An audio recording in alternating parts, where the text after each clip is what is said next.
Hello viewers, আসসালামু আলাইকুম।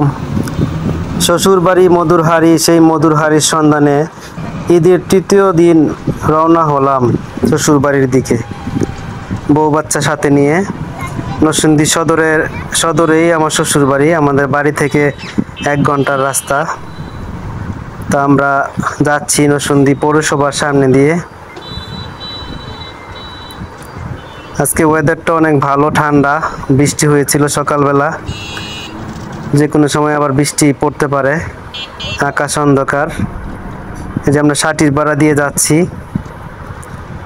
নরসিংদীর ভাইরাল পার্ক বলে পরিচিত নাগরিকান্দি ব্রিজের পাশেই যে গড়ে উঠেছে বিশাল পার্ক, ওইটার সামনে দিয়ে যাব আমার শ্বশুর বাড়িতে। আপনাদেরও আসার দাওয়াত রইল।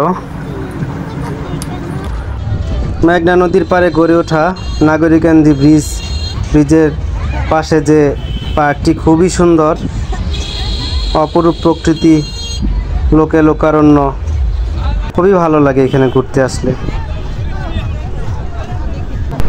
পৌঁছে গেলাম শ্বশুর বাড়িতে, অতি অল্প সময়ে এসে গেছি, আলহামদুলিল্লাহ।